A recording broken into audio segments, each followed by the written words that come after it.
This was an Into the Wand episode, and I actually liked it. Am I being punked? I feel like I'm being punked.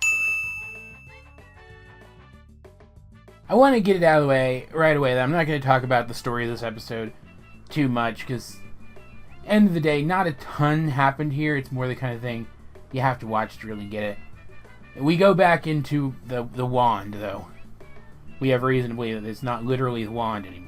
And we are reunited with all of Star's spells, but then we meet all of Eclipse's spells as they burst in and take a glowworm spell to try to use its light to track down a spell which is invisible to them, which is this creepy skull butterfly thing, which is a spell so dangerous that it doesn't have a name and it can apparently erase things from existence. In fact, it flies through the Eclipse spell that is leading the other ones and destroys it completely in a really creepy scene. And this time, rather than follow Spider with the top hat, we follow the narwhal with the eye patch, as he actually realizes he can use his echolocation to help Eclipse's spells find and capture this other spell once the glowworm thing stops working. He even is able to use his narwhal blast to direct it into the capture container, which is just a pickle jar, which I thought was a nice, funny little touch. But at the end, as Eclipse's spells move on with this other spell in captivity, the narwhal one last time gets a look at it, and we get a bit of a musical stinger, which implies that something's going to happen with the spell again in the future, that we are still supposed to be worried about it.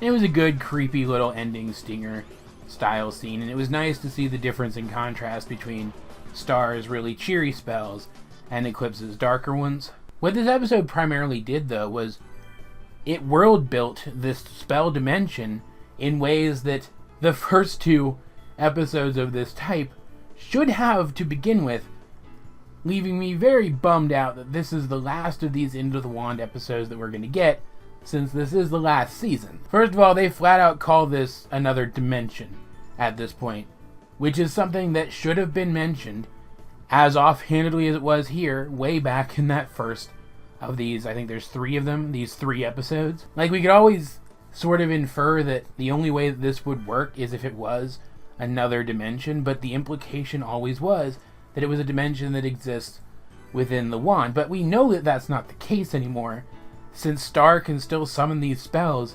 even when she's doing wandless magic. So what it seems like it is now is another dimension where spellcasters from all of the other dimensions can manifest physical versions of their spells and then sort of draw upon them to create magic in whatever dimension they're currently in.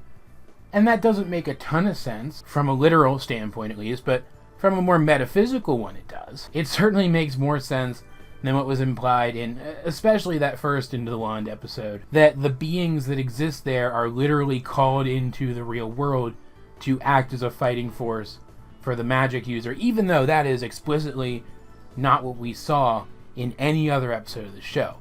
Which does mean that this episode does seem to be retconning that specific reveal episode of these characters, too. Like, the design of this world itself was pretty explicitly different, or at least it seemed to be pretty explicitly different than what we saw in those other episodes. We see a bunch of other rooms, but they're not the rooms where Star's various spells live. They're rooms where past queens' spells exist. Other places like the core room that we see in all of these Into the Wand episodes. I don't know, I do plan to go back and rewatch those other episodes at some point and compare them to this one and try to identify exactly how much retconning is going on here, which is not something I need to do to give an opinion on an episode, so I haven't done it yet. But you do really get the sense that they realized that their portrayal of how spells worked and what spells were didn't really line up with the reality that they were building, so they tossed a little bit of retconning into this episode, and that's fine. I just wish they had shored all of this lore up a little bit better by the time they started giving it to us, so it could have been a little more consistent overall, if that makes sense. Still, I like this episode. I thought it was really neat that we got to follow a different spell this time other than Spider. I liked the attitude of Eclipse's spells just bursting in and taking what they wanted. as that is pretty in line with Eclipse's character. After all, that's essentially what she's been doing to the humans in favor of the monsters, right? Taking what she wants and giving them to the people who she feels deserves those things more without any real explanation for her actions. Her spells are perfectly in line with that. It was a nice, consistent, character-relevant detail. I only wish we had gotten to see more spell rooms belonging to more of the past queens, because, man, we could have gotten some really cool insight into them from their spells the same way, right?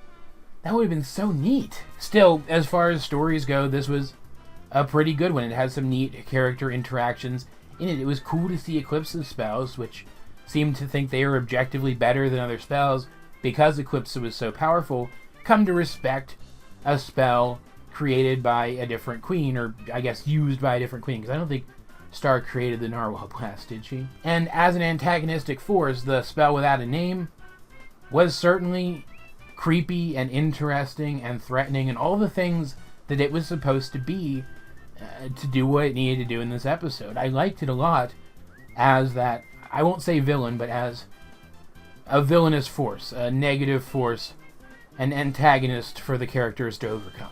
I also think that this may be the first time that one of these Into the Wand style episodes seems to be explicitly building up something that we're going to see in the main story later. I could be wrong about that. I could be forgetting something. I do find these episodes to be pretty forgettable.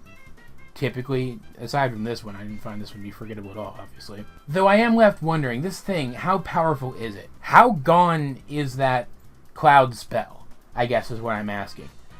Can Eclipse no longer use it, or the next time she casts it, will a new version of that cloud character appear in the wand dimension? I do wish that that had been explained a little bit better, so that we would at least know something of the limitations on this spell's power. Overall, though, this was a really solid episode.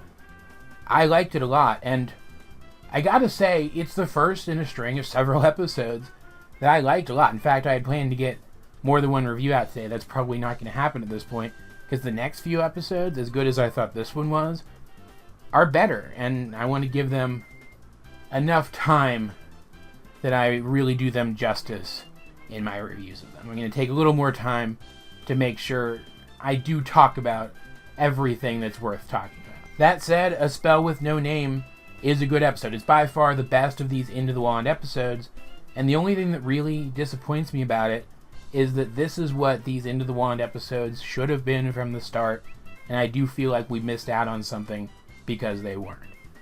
As per usual, though, guys, I'd like to know, what do you think of A Spell with No Name if you have seen it?